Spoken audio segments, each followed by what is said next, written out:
നമസ്കാരം.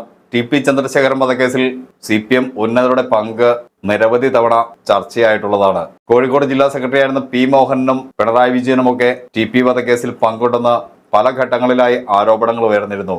ഇതിനിടയിലാണ് ടി.പി. വധക്കേസിൽ പ്രതിയായി ജയിൽവാസം അനുഭവിച്ചുകൊണ്ടിരിക്കുന്ന സമയത്ത് Kunhananthan ഭക്ഷ്യവിഷബാധയേറ്റ് മരിക്കുന്നതും.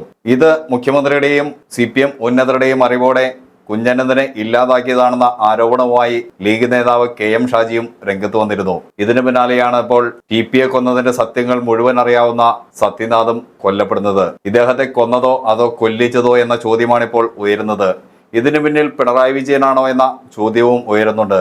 CPM Koyilandy local secretary PV Sathyanathan എന്ന ആദർശത്തെ മുറുകെ പിടിച്ച നേതാവ് അതിദാരുണമായി കൊല്ലപ്പെട്ടത് ടി.പി. ചന്ദ്രശേഖരൻ വധക്കേസുമായി ബന്ധപ്പെട്ട കോടതി വിധികൾ പുറത്തു വന്നതിന് പിന്നാലെയാണ്. KK രമ ഇതുമായി നിയമപോരാട്ടം വീണ്ടും ആരംഭിക്കുന്ന സാഹചര്യത്തിലാണ് ഇദ്ദേഹം കൊല്ലപ്പെടുന്നതും. മാത്രമല്ല ടി.പി. വധക്കേസുമായി ബന്ധപ്പെട്ട് സത്യനാഥന് CPM നേതൃത്വത്തോടെ കടുത്ത അതൃപ്തി ഉണ്ടായിരുന്നെന്ന വിവരങ്ങളും പുറത്തു വരുന്നുണ്ട്. അതുകൊണ്ട് തന്നെയാണ് സത്യനാഥന്റേത് CPM നേതൃത്വം അറിഞ്ഞുകൊണ്ടുള്ള കൊലപാതകമാണോ എന്ന സംശയവും ആരോപണവും വരുന്നത്. ഇവിടെ സത്യനാഥനെ കൊന്നത് സത്യനാഥൻ പഠിപ്പിക്കുകയും വളർത്തുകയും ചെയ്യുന്ന ഒരു വ്യക്തിയാണ്. സത്യനാഥന്റെ വീട്ടിൽ നിന്നും ഒരു 200 മീറ്റർ മാത്രം അകലെയാണ് പ്രതി അഭിലാഷിന്റെ വീട്. ക്രിമിനൽ പശ്ചാത്തലത്തിലേക്ക് അഭിലാഷ് മാറിയപ്പോൾ പാർട്ടിയിൽ നിന്നും മാറ്റി നിർത്തിയതും സത്യനാഥായിരുന്നു.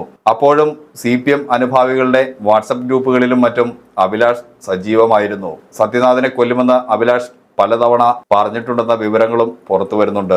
ഞാൻ സത്യനെ തീർത്തിട്ട് വരികയാണെന്ന് പറഞ്ഞാണ് കൊലയ്ക്ക് ശേഷം സുഹൃത്തുക്കളെ അഭിലാഷ് കണ്ടത്. അതിനുശേഷമായിരുന്നു പോലീസിൽ കീഴടങ്ങിയതും. കൃത്യമായ ആസൂത്രണത്തോടെയാണ് സത്യനാഥനെ കൊലപ്പെടുത്തിയതെന്ന വിവരങ്ങളാണ് ഇപ്പോൾ പുറത്തു വന്നിരിക്കുന്നത്. CCTV ക്യാമറകളുടെ കണ്ണിൽപ്പെടാതെ നടത്തിയ ആസൂത്രിതമായ കൊലപാതകമാണ് സത്യനാഥിന്റേതെന്നാണ് പുറത്തുവരുന്ന വിവരം. അതുകൊണ്ട് തന്നെ അഭിലാഷിന് പിന്നിൽ CPMലെ ഉന്നതരുണ്ടെന്ന ആരോപണങ്ങൾക്ക് ഏറെക്കുറെ അടിസ്ഥാനമുണ്ടെന്ന് കരുതേണ്ടി വരും. ഇവിടെ അഭിലാഷിന് സത്യനാഥനോടുള്ള വൈരാഗ്യം എടുത്തു പറഞ്ഞുകൊണ്ടാണ് കൊലപാതകത്തിന്റെ ദിശ മാറ്റിവിടാൻ CPM നേതൃത്വം ശ്രമിച്ചുകൊണ്ടിരിക്കുന്നത്. മാത്രമല്ല സത്യനാഥ് കൊല്ലപ്പെട്ടതിന് മിനിറ്റുകൾക്കകം ഇതിനു പിന്നിൽ RSS ആണെന്ന ആരോപണവുമായി CPMന്റെ നേതാക്കൾ തന്നെ രംഗത്ത് വന്നിരുന്നു. ടി.പി.യുടെ കൊലപാതകത്തിന് ശേഷം മണിക്കൂറുകൾക്കകം ഇതിനു പിന്നിൽ തീവ്രവാദ സംഘടനയെന്ന ആരോപണവുമായി അന്നും CPM വന്നതാണ്. അതുകൊണ്ട് തന്നെ ഇതിനു പിന്നിൽ ഒരു ആസൂത്രിതമായ ഗൂഢാലോചനയുണ്ടെന്നാണ് പലരും സംശയിക്കുന്നത്. സത്യത്തിൽ ഈ കൊലയ്ക്ക് പിന്നിൽ ആരാണ് ഇതിന്റെ മാസ്റ്റർ ബ്രെയിൻ? ഈ ചോദ്യങ്ങൾക്കാണ് ഇനി ഉത്തരം കണ്ടെത്തേണ്ടത്. കോഴിക്കോട് കൊയിലാണ്ടി ഒഞ്ചിയം ബെൽറ്റിനെ കുറിച്ച് ഒന്ന് ഓർത്തു നോക്കുമ്പോൾ ഇതിനുള്ള ഉത്തരം ലഭിക്കും. അതായത് ടി.പി. വധക്കേസുമായി ബന്ധപ്പെട്ട് നടന്നിട്ടുള്ള കാര്യങ്ങൾ ഒന്ന് റിവൈൻഡ് ചെയ്താൽ സത്യനാഥിന്റെ കൊലപാതകവുമായി ബന്ധപ്പെട്ട ചോദ്യങ്ങൾക്ക് ഏകദേശം ഉത്തരം ലഭിക്കും. അതുകൊണ്ട് തന്നെ പിണറായി വിജയൻ അടക്കമുള്ള CPM നേതാക്കളിലേക്ക് സംശയത്തിന്റെ മുന നീളുകയും ചെയ്യും. ടി.പി. ചന്ദ്രശേഖരൻ വധക്കേസിൽ നടത്തിയ ഗൂഢാലോചനയും ആസൂത്രണവും പോലെ തന്നെ അത്രത്തോളം വരില്ലെങ്കിലും സത്യനാഥിന്റെ കൊലപാതകത്തിലും ചില ഗൂഢാലോചനകളും ആസൂത്രണങ്ങളും മണക്കുന്നുണ്ട്. CCTVയുടെ കണ്ണിൽപ്പെടാതെ നടത്തിയ കൃത്യമായ ആസൂത്രണത്തോടെയുള്ള കൊലപാതകമാണ് സത്യനാഥിന്റേതെന്നാണ് ഉയരുന്ന ആരോപണം.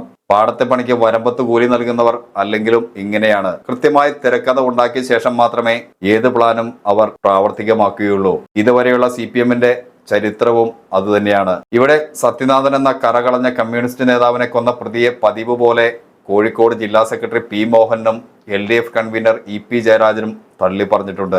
CPM നടത്തുന്ന എല്ലാ കൊലപാതകങ്ങളിലും CPMന്റെ ഒരു പതിവ് ശൈലിയാണിത്. ദുർനടപ്പ് കാരണം പാർട്ടിയിൽ നിന്ന് അഭിലാഷിനെ മാറ്റി നിർത്തിയിരുന്നു എന്നാണ് ഇവരുടെ വാദം.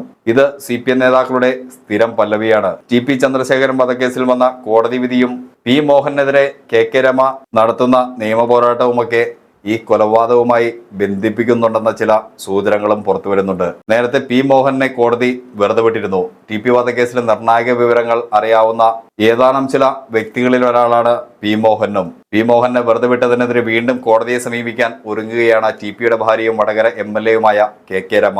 ഈ രഹസ്യങ്ങളെല്ലാം അറിയാവുന്ന മറ്റൊരാളാണ് കൊല്ലപ്പെട്ട സത്യനാഥൻ എന്നാണ് നാട്ടുകാരും ആരോപിക്കുന്നത്.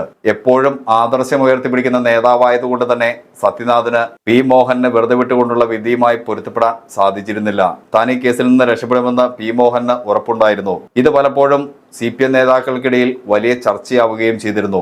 അപ്പോഴെല്ലാം എതിർപ്പ് പ്രകടിപ്പിച്ചിരുന്ന ആളാണ് സത്യനാഥൻ. അതുകൊണ്ട് തന്നെ കഴിഞ്ഞ ദിവസം വിധി വന്നതോടെ സത്യനാഥൻ ടി പി വധത്തെക്കുറിച്ചുള്ള പല രഹസ്യങ്ങളും പുറത്തു പറയുമെന്ന ഭയമാകാം ഈ കൊലപാതകത്തിലേക്ക് നയിച്ചതെന്ന സംശയവും ഉയരുന്നുണ്ട്. ഇതുകൊണ്ടൊക്കെ തന്നെയാകും സത്യനാഥുമായി വ്യക്തിവൈരാഗ്യം സൂക്ഷിച്ചിരുന്ന അഭിലാഷിനെ കൊണ്ട് കൃത്യം ചെയ്യിക്കാൻ നേതാക്കൾ തുനിയുന്നതും. ഇവർ തമ്മിലുള്ള ഡീൽ പറഞ്ഞുറപ്പിച്ചതിന് ശേഷമാണ് കൊലപാതകം നടക്കുന്നതും അഭിലാഷ് പോലീസ് സ്റ്റേഷനിൽ നാടകീയമായി കീഴടങ്ങുന്നതും. ഇതെല്ലാം തന്നെ പിണറായി വിജയൻ അടക്കമുള്ള CPM നേതാക്കളുടെ അറിവോടുകൂടി തന്നെയാണെന്നാണ് പലരും ഉയർത്തുന്ന ആരോപണം. ഈ ആരോപണങ്ങൾക്ക് മുൻകാലങ്ങളിലെ CPMന്റെ ചരിത്രമെടുത്ത് പരിശോധിച്ചാൽ സാധുത ഉണ്ട് താനും.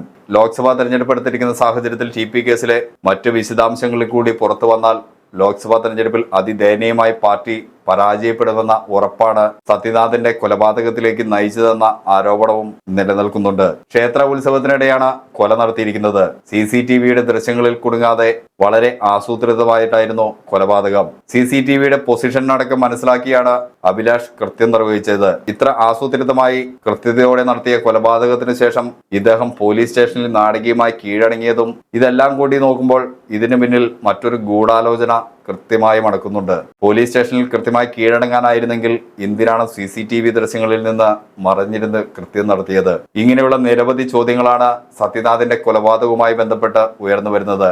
ഇതിനെല്ലാം ഉത്തരം കണ്ടെത്തേണ്ടത് അന്വേഷണ ഉദ്യോഗസ്ഥർ തന്നെയാണ്. പിണറായി വിജയന്റെ കീഴിലുള്ള ഉദ്യോഗസ്ഥർ അന്വേഷിക്കുമ്പോൾ എത്രമാത്രം സത്യം പുറത്തു വരുമെന്നാണ് കാത്തിരുന്ന് കാണേണ്ടത്. കൊയിലാണ്ടി ചെറുവട്ടൂർ പെരിയപുരം ക്ഷേത്രോത്സവത്തിലെ ഗാനമേളയ്ക്കിടെയാണ് സത്യനാഥിനെ കൊലപ്പെടുത്തുന്നത്. ശരീരത്തിൽ 4ലധികം വെട്ടേറ്റ് വീണ സത്യനാഥിനെ ഉടൻ തന്നെ കൊയിലാണ്ടി താലൂക്ക് ആശുപത്രിയിൽ എത്തിച്ചെങ്കിലും ജീവൻ രക്ഷിക്കാനായില്ല. ഇവിടെ സത്യനാഥിന്റെ കൊലപാതകവുമായി ബന്ധപ്പെട്ട് ഉയർന്നു വരുന്ന ആരോപണങ്ങൾക്കും സംശയങ്ങൾക്കും വ്യക്തമായ ഉത്തരം നൽകേണ്ടത് സംസ്ഥാന സർക്കാരും കേരള പോലീസുമാണ്. അത് എത്രമാത്രം പ്രാവർത്തികമാകുമെന്ന് കാത്തിരുന്ന് കാണാം.